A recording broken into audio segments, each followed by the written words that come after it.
Europe के देश Denmark में कुरान को जलाने का मामला सामने आने के बाद तुर्की से लेकर यूएई और सऊदी अरब जैसे मुस्लिम देश भड़क गए। हैरानी की बात यह है कि इस साल डेनमार्क में कुरान जलाने की यह दूसरी घटना है, जो कि इस बार तुर्की के दूतावास के बाहर हुई। किसी भी देश में दूतावास कड़ी सुरक्षा में रहते हैं, लेकिन इसके बावजूद डेनमार्क की राजधानी कोपेनहेगन में तुर्की के दूतावास के बाहर कुरान की कॉपी जलती नजर आई।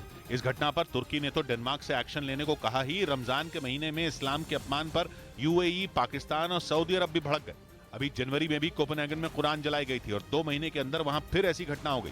इधर छत्तीसगढ़ के कांकेर में हुए बम धमाके में बीएसएफ के 2 जवान घायल हो गए। बीएसएफ के मुताबिक जवान उस इलाके में सर्च ऑपरेशन के लिए निकले थे, तभी आईईडी ब्लास्ट की चपेट में आने से 2 जवान घायल हो गए, जिन्हें इलाज के लिए फौरन हेलीकॉप्टर से रायपुर भेजा गया। आईईडी की घटनाएं हो सकती हैं, तो सब सतर्क रहेंगे। नक्सलियों की साजिश को नाकाम करने के लिए लगातार सुरक्षा बल सर्च ऑपरेशन चला रहे हैं।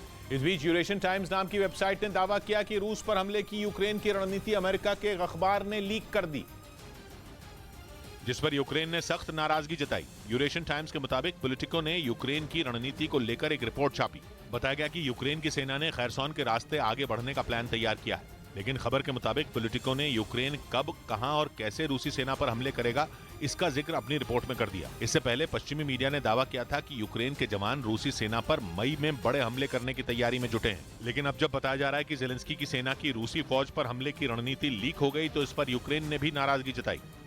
उधर स्विस ओपन बैडमिंटन में सात्विक साईराज और चिराग शेट्टी की जोड़ी ने मेंस डबल्स जीतकर इतिहास रच दिया और सात्विक साईराज और चिराग शेट्टी की जोड़ी ये टाइटल जीतने वाली पहली भारतीय जोड़ी बन गई। उन्होंने चीन के खिलाड़ियों को हराकर स्विस ओपन में मेंस डबल्स खिताब जीता। खास बात यह रही कि यह भारतीय बैडमिंटन खिलाड़ियों का इस साल का पहला अंतर्राष्ट्रीय खिताब भी है।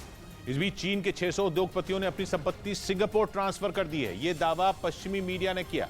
उसने अपनी रिपोर्ट में दावा किया कि चीन में शी जिनपिंग की सरकार उद्योगपतियों पर शिकंजा कस रही है, जिससे बचने के लिए चीन के 1-2 नहीं बल्कि 600 उद्योगपतियों ने अपनी संपत्ति सिंगापुर ट्रांसफर कर दी। या यूं कहें कि चीन के रईस वहां की सरकार के डर से चीन से भागने के चक्कर में हैं।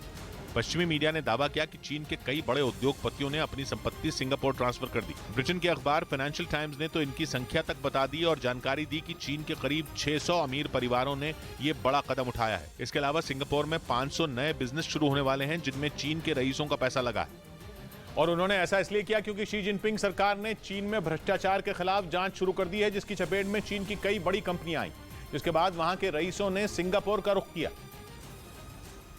क्योंकि भारत समेत दुनिया के कई देशों से चीन का रिश्ता खराब हो चुका है। ऐसे में वहां के उद्योगपतियों को सिंगापुर जाने के अलावा दूसरा कोई रास्ता ही नहीं सूझा, जिसके बाद सिंगापुर में चीन के अमीरों की संपत्ति बढ़ने लगी।